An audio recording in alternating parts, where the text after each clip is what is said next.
지금 뭐 저는 우선 이 시멘트 공장의 네. 폐기물과 관련해 가지고 제가 질문을 좀 드리려고 하는데 아까 그 업무 보고 중에서도 나왔습니다만 폐기물 처리가 굉장히 골치 아픈 문제가 아니겠습니까? 특히 지금 코로나 상황으로 인해 가지고 여러 가지 생활 쓰레기들이 엄청나게 나오고 있는 상황에서 굉장히 중요한 문제인데 그 일부 쓰레기를 현재 시멘트 공장에서 연료나 원료로 사용하고 그렇게 또 처리하는 동시에 공장은 또 수입도 받게 되니까 일석삼조인 상황입니다. 이 내용은 좀 잘 알고 계시죠? 예, 잘 알고 있습니다. 근데 뭐 세상에 다 이 공짜가 없다 보니까 그 과정에서 오염 물질이 제대로 관리되는지 이런 부분과 관련해서 좀 문제점이 있습니다. 뭐 여러 가지 그 시멘트 공장의 소속로에서 이 배출되는 오염 물질 중에서 우선 질소 산화물 배출 기준과 관련해서 볼 때 당연히 이제 환경부에서 질소 산화물과 같은 대기 오염 물질을 배출량 기준을 세워서 이 관리를 하고 있습니다. 저 앞에 그 PPT가 좀 작아서 안 보이는지 모르겠는데 그래서 그 대기환경보전법상 시행 규칙상 시멘트 공장은 질소 산화물 배출 허용 기준이 2015년 그 이전에 설치한 시설은 270ppm이고 2007년부터 2015년까지는 200ppm 그리고 2015년 이후 시설은 80ppm으로 제한하고 있습니다. 이 내용은 잘 알고 계시죠? 예. 예. 근데 현재 그 80ppm을 적용받는 시설이 있습니까?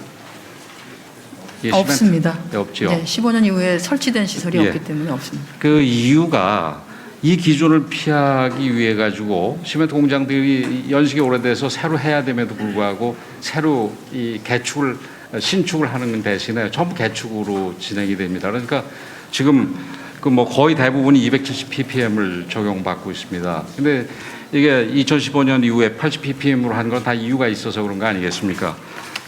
독일 같은 경우는 이 질소 산화물에 대해서 이 배출 기준을 77ppm으로 하고 있고 그다음에 우리 시멘트 소속로의 경우에는 이 비슷한 폐기물 소각 처리 시설과 이제 같은 기준에서 놓고 봐야 되는데 폐기물 소각 처리 시설 같은 경우는 50에서 70ppm으로 되어 있습니다. 이 내용도 잘 알고 계시죠? 예. 시멘트 공장만 이게 특별히 지금 270을 적용해야 될 이유가 없는 거 아니겠습니까? 그렇죠?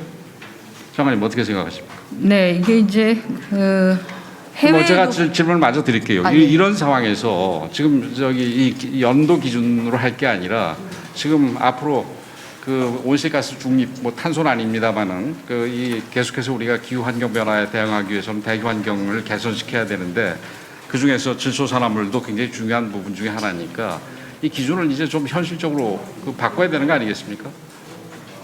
의원님 지적에 동의하고요. 지금 저희가 해외 사례하고 그다음에 저희 현재 이제 국내의 저감 기술 상당히 사실은 저감 기술이 많이 업그레이드가 되어 있습니다. 그래서 그런 상황들을 전체적으로 검토해서 저감 기술 부분에 대해서는 제가 질문을 드릴 텐데 이게 예. 기준을 좀 다시 손봐야 되겠다라는 부분에 대해서 동의하시죠?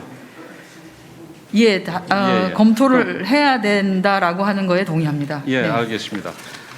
지금 이제 질소 산화물 제거 기술과 관련해 가지고 현재 우리나라 시멘트 공장의 질소 산화물 방지 시설로는 SNCR 이게 선택적 비촉매 환원 설비를 사용 중이라고 합니다. 거의 예외 없이 다 이걸 사용하고 있는데, 근데 문제는 이게 질소 산화물 제거 효율이 낮고 시멘트 품질 저하 가능성이 있기 때문에 연속 가동하지 않아서 실제 저감 효과가 매우 낮다고 합니다. 근데 지금 270이라는 여유로운 기준을 받고 있으니까 이렇게 할 수가 있겠죠. 근데 환경부도 아까 신기술 말씀을 하셨는데 시멘트 소속로 후단의 질소 산화물 제거 효율이 높은 SNCR이 아니라 SCR 선택적 촉매 환원 설비와 같은 고효율 방지 시설을 설치토록 유도 중이지만 현재 하나도 없습니다. 이것도 알고 계시죠? 예, 그렇습니다. 예. 지금 방금 전에도 말씀드렸습니다만 기준도 넉넉한데다가 새로운 시설을 설치해서 드는 비용보다는 기본 부가금이나 중량 초과 과징금을 내는 게 유리하다고 생각을 해서 이렇게 회피하고 있는데 이걸 막기 위해서는 시멘트 업계 인식 전환도 우선 필요하겠지만 환경부도 이 SCR과 같은 효율적인 설치를 유도하기 위해서 한편으로는 보조금 지급과 같은 당근책도 제시를 하고 다른 한편으로는 불법 건축물에 대한 뭐 이행 강제금 같은 그런 좀 효율성인 효과가 있는 그 채찍 수단도 활용해야 된다고 생각을 하는데 어떻게 생각하십니까? 그런 부분까지를 다 포함해서 검토를 해야 된다고 생각합니다. 너무 두리뭉술을 하시는데요.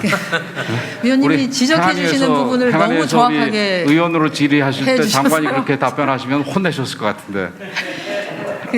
저희가 이제 기술적인 확보는 어느 정도 되어 있다고 보고요. 그래서 실제 발전사들 경우에 후단에 붙여서 실제 질소 산화물들을 상당 부분 처리를 해내고 있고 효율도 높여나가고 있는 상황입니다. 그래서 불가능한 같은 상황은 경우에 안 하고 있어서 문제라는 그렇습니다. 얘기죠. 그래서 그것과 관련해서 저희가 여러 가지 지금 시멘트 업계와 실질적인 얘기를 좀 하고 있고요. 제도를 보완하기 이전에 앞서서 하고 있는데 위원님께서 주신 것까지를 포함해서 저희가 얘기를 진행해 보도록 하겠습니다. 지금 시멘트 업계와 대화만 가지고는 쉽지 않을 겁니다. 제도적으로 아까 말씀드린 뭐 보조금이라든지 다른 한편으로 이행강제금이라든지 그런 채찍과 당근 수단이 같이 추가돼야지 된다고 생각을 합니다. 국내 대기업 오염물질 배출 업종별 순위에서 시멘트가 그 발전업에 이어서 2위를 차지하고 있는 건 사실은 잘 알고 계시죠? 네, 그렇습니다. 근데 아까 그 참고인 신문 중에서도 나왔습니다마는 그 시멘트 공장이 환경영향평가법상의 환경영향평가나 환경오염시설의 통합관리에 관한 법률상 통합관리 대상이 아닙니다. 그래서 그 일정한 필요한 규제에서도 면제가 되고 있는데 이런 부분에 대해서 그 폐기물 소각시설하고 유사한데 혼자만 빠져나갈 이유가 없으니까 이거 포함시켜야 된다는 점에서 동의하시죠? 예, 의원님. 잘 검토를 해서 포함이 될 수 있도록 해주시기 바랍니다. 예, 그렇게 하겠습니다. 지금 시멘트 업계하고 논의를 시작했기 때문에요. 저희가 빨리 내용들을 진행하도록 하겠습니다. 마찬가지로 그러니까 비슷한 얘기로 시멘트 공장이 많은 강원도가 대기 오염물질 시도별 발생량으로 충남에 이어서 2위라고 그럽니다. 이것도 알고 계시죠? 그래서 충남은 제철 제강 시설과 발전소가 많은데 뭐 강원도는 잘 아시다시피 시멘트가 거의 산업의 주가 되고 있죠. 그래서 이 대기 오염 물질 발생도 시멘트가 주범일 텐데 그 대기관리 권역법상 대기관리 권역 지정에서는 제외되고 있습니다. 이 부분도 잘 알고 계시죠? 그래서 예, 강원도는 포함되어 있지 않습니다. 시간이 없으니까 제가 먼저 쭉 얘기를 할 텐데 이게 이유가 뭐 강원도는 소수의 소위 점 오염원 때문에 그러니까 사업장 관리로 충분하다 뭐 이런 게 여태까지 환경부의 입장이었습니다. 그렇죠? 예, 보통 대기관리 권역을 지정할 때 사업장과 자동차, 뭐 생활 등 전 분야를 같이 검토를 하도록 되어 있다 보니까 그런 것 같습니다. 근데 사업장 관리를 잘 했으면 전국 2위가 될 수 없는 거 아니겠습니까? 그렇죠? 네, 그래서 그런 점에서 사업장 관리를 잘 하든지 아니면은 그 관리구역으로 지정하는 거가 필요하다고 생각이 됩니다. 이것도 잘 검토해서 해주시길 부탁드리겠습니다. 네, 그렇게 하도록 하겠습니다.